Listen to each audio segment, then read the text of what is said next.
Olá, eu sou o Rodrigo França, este é o Senna TV e hoje eu tô aqui fantasiado de torcedor porque a gente vai falar de GP Brasil de Fórmula 1 e com um cara que viu todas as corridas aqui no nosso país.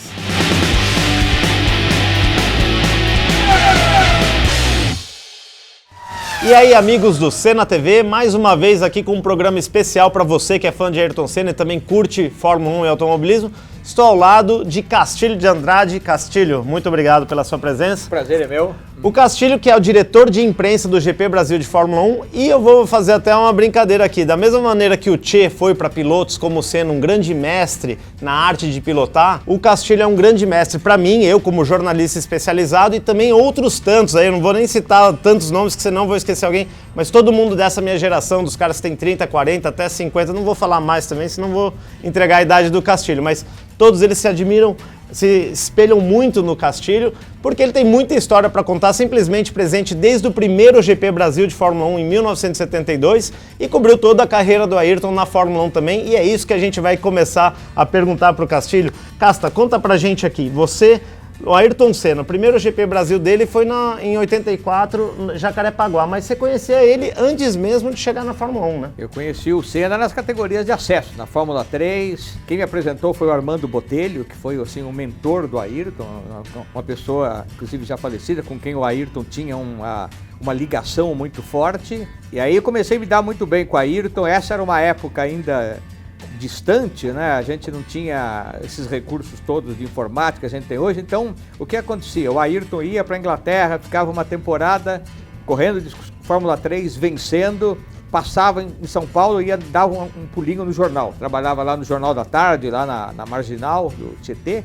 Ele ia lá, levava umas fotos, a gente fazia uma entrevista, contava como é que estava indo a carreira, falava dos problemas dele na Fórmula 3, o que ele via de bom, o que ele via de ruim, e a partir daí a gente foi acompanhando até a chegada dele na Fórmula 1. Quando ele fez assim o seu primeiro GP de Fórmula 1 no Brasil, a gente já era, vamos dizer, um conhecido antigo. Que interessante isso, né, Castilho? Porque você falou assim, eu imagino, sei lá, o Lewis Hamilton não ia nas próprias redações quando ele era piloto da GP2, ele já tinha cercado de uma estrutura. Naquela época, então, não era comum, o Senna foi um dos primeiros a se preocupar com essa coisa de assessoria de imprensa, media training, de tratar bem a imprensa, porque ele sabia que o patrocinador dele precisava disso. Eu não tenho a menor dúvida. O Senna, eu acho que a importância dele fora da pista teve muito a ver com isso. Ele foi o cara que profissionalizou a vida do piloto em relação ao trabalho com imprensa, com mídia. Antes mesmo dele contratar um assessor de imprensa e trabalhar com assessor de imprensa, ele fazia esse papel. O Armando Botelho fazia um pouco, mas eu notava que ele gostava de fazer isso pessoalmente. Ele ia lá no Jornal da Tarde, na redação, às vezes almoçava com a gente, lá com os outros repórteres, conversava, batia papo. À medida que foi ficando mais famoso, aí ficava um pouco mais demorado. Ele chegava, um queria tirar uma foto com ele, tal. Antes mesmo de chegar na Fórmula 1 e tal, então, muita gente já tinha esse feeling, esse vai longe, estava ganhando tudo na Fórmula 3 e tal. Então ele começou a fazer isso, não tinha ninguém que fazia esse trabalho, ele fazia e fazia muito bem. E já vivendo fora, Fórmula 1 é um evento internacional, ele adquiriu muito comportamento de atleta de ponta fora do Brasil. Então ele ia lá lançar um carro, ele ia lá, dava entrevista do carro, você queria falar de outro assunto, ele não falava. Uma coisa que é muito comum, que hoje em dia se vê fora daqui, mas que aqui no Brasil ainda não é uma prática muito normal, e fora daqui menos, nessa época já era, mas mesmo hoje não é todo mundo que tem, vamos dizer, peito de fazer isso. Ele sabia exatamente o recado que ele queria dar, a que horas e para quem. E como é que era esse bastidor, por exemplo, na época que ele corria lá fora, tudo bem, ele trazia as notícias, ele vinha aqui pessoalmente na redação, entregava... Mas quando era o GP Brasil de Fórmula 1, vocês já estavam realmente ali todos em função disso. Eu imagino que à medida que ele foi, claro, na Toleman em 84 ele era um coadjuvante ali, o Piquet já era campeão, mas depois que ele 85, 86 na Lotus e principalmente 88, 89, 90 na McLaren, imagino que o assédio de imprensa era muito grande, né? Foi aumentando e obviamente a partir de um certo momento ele deixou de ir com frequência à redação do jornal, mas ainda foi, enquanto bicampeão ele foi uma vez, depois do terceiro título eu já não lembro dele, mas ele me deu carona O Senna, inclusive, pegar carona com Ayrton Senna. Conta essa história, cara. Ele morava na zona... foi numa entrevista do lançamento de um carro da Audi, se não me engano, que foi lá no Gallery, por ali. Ele sabia onde eu trabalhava, e eu estava sem carro do jornal, ele me levou. A gente estava conversando na coletiva, né? Ele falou assim, você vai pro jornal? Eu falei, vou. E aí, você tá de carro, não tô de carro, aquela história. Eu falei, então vem comigo, a gente vai conversando, e me levou até a porta do jornal. Dirigia tranquilo na cidade? Dirigia bem, inclusive. Dirigia bem. Levava jeito.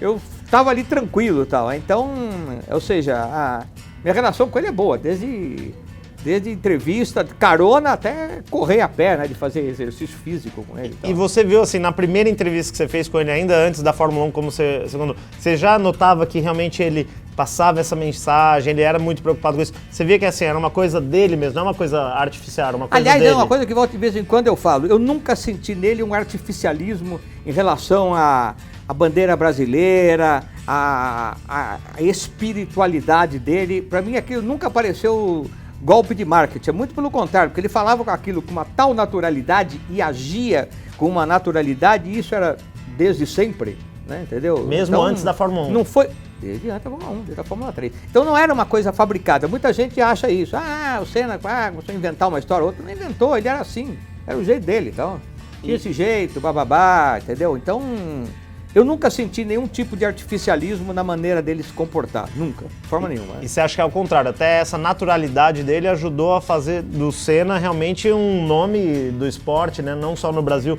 como no mundo, um nome que talvez assim não tenha paralelo no esporte a motor, né? No esporte a motor não há a menor dúvida que não tem, e quiçá no resto, entendeu? É isso, ele transcendeu o esporte a motor, né, Cássio? Acho que Ayrton Senna, quando você fala Ayrton Senna, não é só fã de corrida, é quem gosta de esporte em geral. Eu tenho uma foto em casa, nem é muito grande, uma foto até branco e preto, eu e o Ayrton em Mônaco, na véspera do GP de 91, 92, tá, ó. Todas as pessoas que vão em casa a primeira vez, impressionadíssimo, eu tenho que explicar. Né, que tirei a foto, o que era, como é que eu conheci o Ayrton, quantas vezes eu conversei com ele. É impressionante. Não há uma pessoa que não vai em casa pela primeira vez que não olha a foto e já não fique fazendo pergunta. Você que é um grande admirador de Beatles, como eu, Casta, eu costumo até dizer isso para algumas pessoas. Da mesma maneira que você pode até não gostar de música rock ou pop, mas você sabe o que é Beatles. E é mais ou menos assim, Ayrton Senna é uma coisa que não é só o fã de corrida, né, Casta? Você tem essa visão. E o porquê que você acha que isso pegou realmente todo mundo? Carisma. Resume nessa palavra, é o carisma fora do normal, é um carisma extraordinário, então, né? O Senna alavancou um público que nem era um público que conhecia o automobilismo, muita mulher, muita pessoal de mais idade, gente que realmente tinha no Ayrton um ídolo, entendeu? Ele pegou um momento, inclusive a gente não tinha grandes ídolos, olha que ele começou a levantar, começou a falar do Brasil, começou a levantar bandeira, vestiu muito a camisa, né? O Senna é um cara que vestiu a camisa e tal, foi embora, né? Até a campanha, né, no Pulso Brasil fala dessa importância da vitória de 91, você estava lá, né, Castilho, cobrindo essa corrida, como é que você vê, assim, realmente é espantoso um piloto com uma marcha só levar um carro de Fórmula 1 até o final, com certeza por ser Interlagos que ele se submeteu a tanto sacrifício, né? Por ser, foi assim, eu tenho dois grandes momentos na história do Grande Prêmio do Brasil. Essa vitória do Senna em 91 e a vitória do Zé Carlos Passi em 1975 com o Emerson em segundo. Havia até aquela ameaça ali de que poderia até haver uma briga pela primeira posição, mas na hora do pódio, você colocando dois pilotos brasileiros, um já era bicampeão do mundo, o outro era um possível candidato a um título, a mais vitórias e tal. O autódromo explodiu em 75 e explodiu em 91. Foram dois momentos assim muito marcantes que eu acompanhei de perto, cobrindo, tal, trabalhando para o jornal, e que eu senti ali um clima elétrico mesmo, assim, a população toda participando, uma vibração tremenda, tal.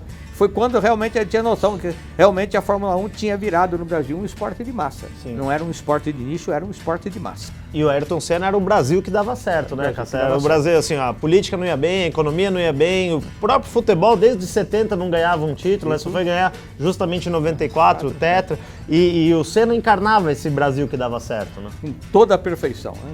E me conta mais de 91, você estava lá vendo a coisa, você dava para perceber que ele estava com problema? Não, e vocês... não. Eu pelo menos não percebi. E não me lembro de ninguém ter dito. Isso aí apareceu depois, foi o Ron Dennis que revelou, e aí a coisa esquentou muito mais nos bastidores do Grande Prêmio depois. Né? O cara ganhou com uma marcha só, naquela circunstância toda, o som dele vazando pela TV, né? Pegou o Brasil de jeito. E você agora falou da parte física, eu lembrei que você, inclusive, chegou a treinar com a Ayrton Senna também, mas Treinei. Mas não de kart, não de Fórmula 1, né, cara? Só correndo mesmo. Correndo. Como é que era o Ayrton correndo também? O Ayrton corria com o Nuno Cobra, com quem eu sempre me dei super bem e tal. E o Nuno Cobra me convidou para começar a fazer uma preparação física. Ele cismou que eu tinha que fazer, me exercitar um pouco. Tal. Então eu comecei a me exercitar com ele lá no Constâncio Vaz Guimarães, a pista de atletismo ali ao lado do ginásio de Ibirapuera. Em algumas vezes o Ayrton também treinava com o Nuno e ia junto. Então, mais de uma vez ele falava, vem comigo, mas não tinha a menor condição de acompanhar o ritmo do Ayrton. Né? Pô, acompanhar o Senna é sacanagem. Guiando um carro até podia ser, mas a pé nunca. Então, carro. ele ia, dava uma volta, me pegava, passava de novo, tal. Eu ia no meu ritmo, de uma pessoa mais velha que ele, sem a mesma preparação do Ayrton, que foi sempre super muito bem preparado fisicamente e tal. Mas a gente correu junto umas 3 ou 4 vezes e tal. Fiquei muito impressionado. Ele tinha e a mesma determinação que ele demonstrava assim, na competição, ele estava ali no treinamento ali. Era entendeu? como se fosse uma competição como mesmo. se ele estivesse ali fazendo alguma coisa. Fiquei impressionado. Então assim, só para resumir, você falou que já pegou carona com a Ayrton, fez treinamento físico, viu o primeiro GP Brasil dele de Fórmula 1, viu as corridas antes. Qual a memória definitiva? Quando a gente fala Ayrton Senna, você vai lá, recebe as pessoas na sua casa, eles veem aquela foto. O que te lembra? Você fala Ayrton Senna, qual é a sua grande memória? A grande memória que eu tenho do Ayrton foi alguns conselhos que ele me dava, inclusive. Embora ele fosse bem mais novo que eu, tal, ele me aconselhava muita coisa. Tal, né? Ele... Por exemplo, chegou um determinado momento na época do jornal que eu já não saía mais para fazer corrida. Tal. O jornal tinha lá outras pessoas fazendo e tal. E um dia eu falei, ele me cobrou, perguntou, não vejo você mais na pista em lugar nenhum na Europa, você ia, não é mais. Eu falei, não, agora o jornal me botou num cargo aí de chefia e tal, então eu fico lá dentro, não tenho como... Aqui no Brasil eu venho porque aqui e tal, não sei o quê, mas fora daqui tá meio difícil. Tá? Ele falou assim, acho que você está fazendo a coisa certa. Com o tempo, você tinha mesmo que partir para um cargo de chefia, senão você, como repórter, chegar uma hora você ia estar cansado, não ia ter mais condição de continuar com o mesmo ritmo e não ia saber o que fazer. Eu acho que você faz muito bem, toda vez que você quiser, você tem livre acesso comigo, quando eu estiver disponível e tal. Foi essa uma das últimas conversas que eu tive com ele, então você pode... ficar tranquilo que comigo você vai sempre poder conversar, a gente vai sempre ter o que falar. E acho que você faz bem. Chegou uma época, a pessoa tem que saber o que vai fazer da vida. Tal. E acho que esse é o seu momento.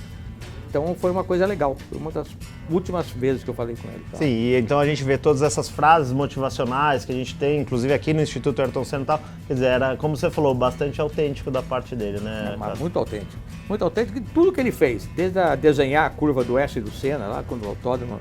Quando o Grande Prêmio voltou aqui para São Paulo, que ele participou assim ativamente, inclusive nisso, entendeu? A importância que ele dava para o GP do Brasil é uma coisa muito interessante e tal, entendeu? Não sei se porque era a casa dele ou porque ele tinha um apreço especial pelo Autódromo de Interlagos, onde todos começaram mesmo, os pilotos brasileiros, ele ficou muito interessado na reforma da pista, assim, ele participou. E hoje em dia você não vê muitos pilotos brasileiros se envolverem tanto com o autódromo, com a coisa do Brasil. Ele se envolveu a ponto de chegar e fazer sugestão para a pista. Tal. Com certeza. Participar, de encontrar com a prefeita Luiza Erundina na época. Eu acho que São Paulo e a prefeitura, a cidade de São Paulo, também deve muito a ele nesse aspecto, entendeu? É um dos grandes legados do Ayrton também, claro, além do Instituto Ayrton Senna, mas realmente a reforma de Interlagos, o GP Brasil de Fórmula 1. Ele colaborou com isso ativamente, então, não há a menor dúvida. Legal, gente. Bom, eu conversei aqui com o Cássio Filho de Andrade. Para vocês o papo acabou, mas eu vou continuar aqui conversando com o Cássio no café, nos bastidores, porque são muitas histórias legais e a gente traz aí, de repente, mais um papo aqui, tá bom, Cássio, na Cena TV? O prazer é todo meu, estou aqui sempre à disposição. Assim como o Ayrton está à minha disposição, eu estou à disposição do Instituto. Valeu, Cássio, obrigado então. Excelente o papo com o Castilho de Andrade, falamos muito do GP Brasil, espero que você tenha curtido, então aproveita aí, clica no botão, se inscreve no canal Sena TV, tá bom? E compartilha com seus amigos que esse vídeo foi muito bacana, dá uma olhada nos outros aqui também, muito legal, né? Então assiste o que você ainda não viu e lembrando que todos os produtos aqui que você viu estão no Ayrton Senna Shop. Valeu, até mais!